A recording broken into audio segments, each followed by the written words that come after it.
Undertale is a very unique lightning in a bottle kind of game. It came out of nowhere, at least it did for me, and kind of took the entire internet by storm. Like, it was even made by a guy who you've probably never heard of before unless you were really into specifically Homestuck, or just happen to be one of the 2K people who donate to the Kickstarter, which really isn't that many when you think about it. At face value, Undertale is a quirky indie RPG with good writing, funny dialogue, and a boppin' soundtrack, and a pretty wholesome underlying message about pacifism. Dig a bit deeper, however, and you start to find commentary on the concept of violence in video game, a deep deconstruction of the RPG as a genre, and even straight-up metafiction for some reason. It's certainly not for everyone. It's one of those games that you're either going to love or hate with really no middle ground, but to me, oh boy, I love this game. I consider it a modern classic, and honestly believe it may go down in history as one of the most defining games of this generation. So imagine my surprise then when out of nowhere the dev behind it dropped a brand new game on top of us and then went back to whatever he does in his spare time. Toby Fox is a mysterious man that I don't quite understand, yet that's kind of what makes me love him more. This is Deltarune, a free first chapter to what will eventually be a brand new game, released episodically. I see a lot of people debate over whether or not this is a sequel to Undertale because while it does have a lot of the same mechanics and even straight up has some Undertale characters in it, there's a lot of weird inconsistencies that just wouldn't make sense if this was a sequel to that game. Personally, I'm still kind of in the sequel boat myself, though. Knowing Toby, there's probably some reason for this that will be explained in a future chapter, so I'm going to be treating it as a sequel for this video. But what is this game about, you may ask? Well, we start our adventure waking up for an everyday trip to school.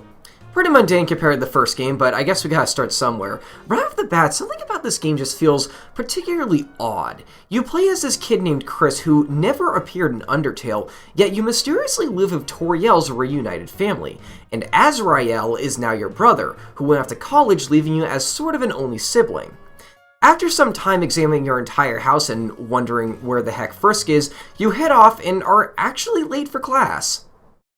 Oh hey, it's Alfie's. The class is getting ready to start a group assignment, and since you showed up last minute, you make an attempt to make a team of 3. Trust me, Chris, I know that feeling. But then enters Susie, an introverted bully with the thickest hair I have ever seen, who you end up getting partnered with since, you know, you were the 2 last ones to show up to class. The teacher is missing her chalk, though, so she asks you two to also go grab some more from the school closet. After a scene which I can't wait to see on I'm 14, This Is Edgy later, they actually go there and,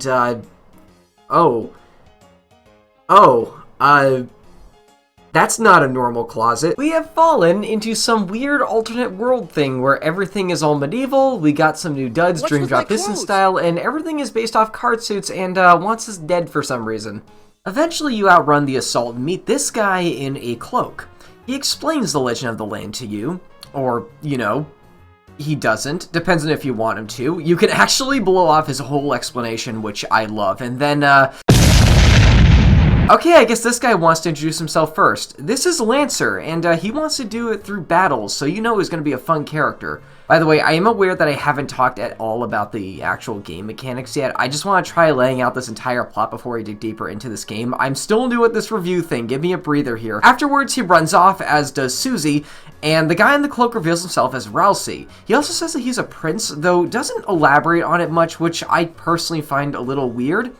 You two go on an adventure across the field of hopes and dreams, the Great Ford, the Scarlet Forest, and then eventually to the Great Castle. Along the way, you do a ton of stuff like reuniting with Susie, getting to know Lancer more, being the Sheem Keeper, fighting a couple fun bosses, getting betrayed, visiting a bake sale, making the tools of your own demise, and nightmares. If you've ever played Undertale, it's basically the exact same kind of setup of going through some major new areas that are memorable not because of the locations themselves, but because of the people and jokes you meet along the way. I swear, it's like every screen has something of note on it, and it's so much fun. Eventually, you get arrested and you need to find a way out. See, I told you naysayers this was an RPG! You scale the castle, defeat the king, and then return back to the real world just in time to go to bed. A pretty condensed and straightforward plot overall, and you know what? That's perfectly okay. Undertale has always been that kind of game that benefits from its simplicity due to how darn good the writing is. And Deltarune, in that regard, is basically more of what you love. As for the gameplay, well, that's honestly more of what you love as well.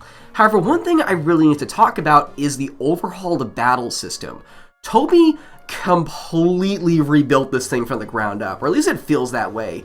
And honestly, he fixed a lot of the problems I personally had with it too. In the first game, fights were from a first-person perspective, and you had all of your menus on the bottom, kind of like in Dragon Quest. Personally, I always found the system to be a bit bare. Also, the actual RPG mechanics of Undertale within the game were pretty lackluster as well. As an example, equipment was practically irrelevant. You only had slots for one weapon and one armor, the weapon of which was basically useless if you weren't doing a genocide run. I know the intention behind why was to emphasize the sparing system of the game, but I still always found it to be super underwhelming.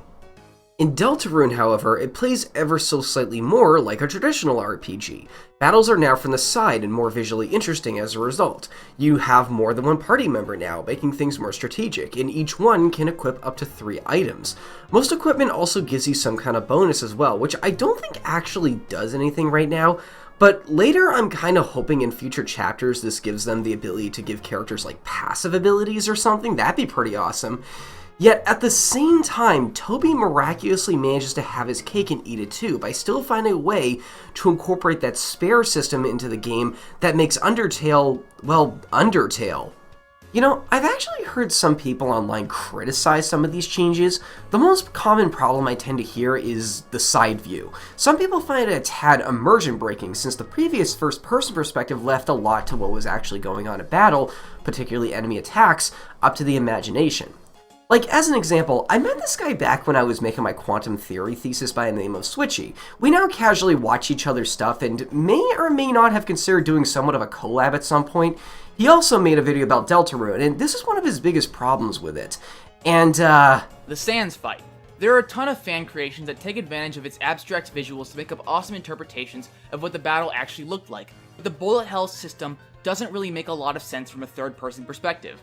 When you see the battle from a third-person perspective, but also see the attacks in an abstract way, the battles land in some sort of uncanny valley where it's just not that engaging. like, bro, what? You're on a magical card suit adventure of a goat who defies how light works, the world's most androgynous knight, and a big purple unfriendly dinosaur. This is the game you pull the unrealism card on?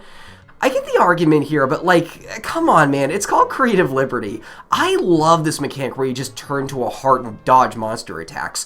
More games need to do this kind of thing, not less. It's so creative and just makes every enemy stand out regardless of how boring they may otherwise be. You're a funny guy, Kyle, but like, I wasn't a fan of your arguments here. Although, I'd still recommend watching this video at some point though and forming your own opinion. I'll link it below, who knows, maybe I'm just more lenient about this kind of thing. A common criticism I see a lot with this game, however, that I do agree with is that it can be surprisingly linear. One of the reasons Undertale was so memorable to a lot of people was because pretty much anything you do could influence something.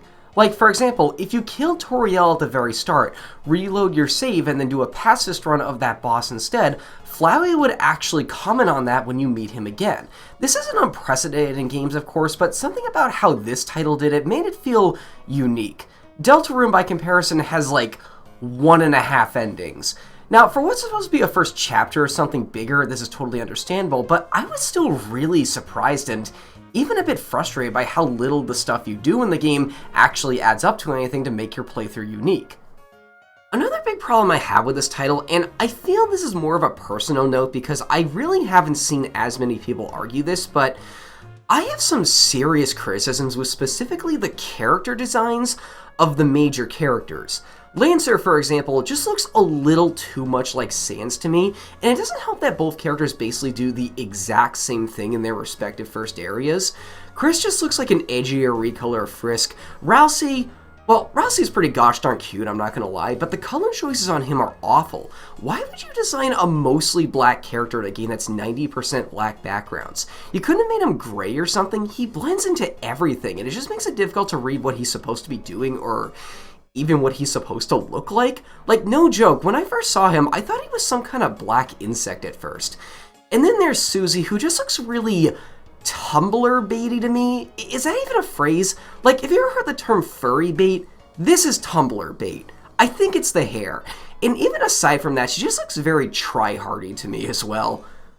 Ironically, it's actually a lot of the normal enemies and NPCs I found myself really enjoying. I'm one of those guys who takes monster design pretty seriously, and let me tell you, I probably like the monsters in this game overall more than the ones in Undertale. Like, these heart demons look super cool. I like these one-eyed pawn monsters you have to put to sleep.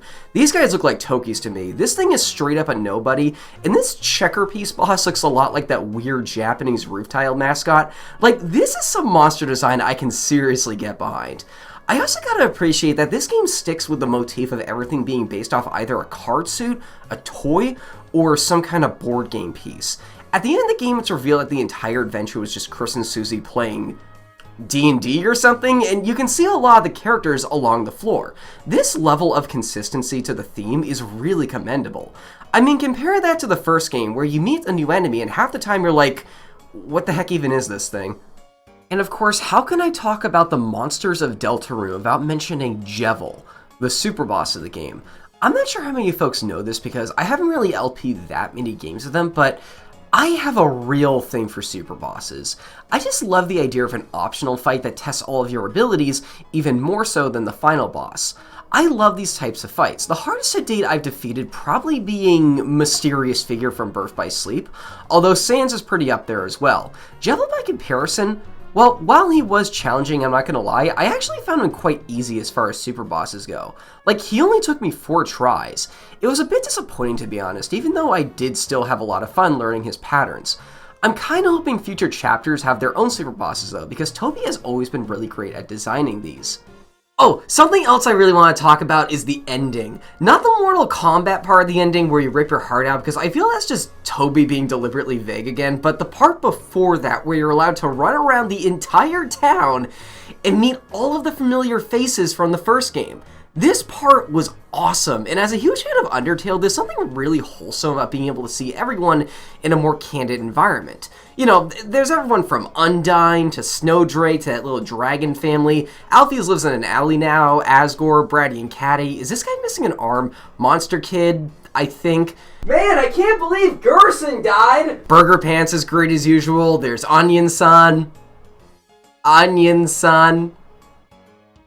Onion-san. The Dad's Politics Bear is back. This mouth thing and Sans! Man, this game was great. You know, after the roaring success of Undertale, I sort of expected Toby to do a complete 180 and try to make something completely different.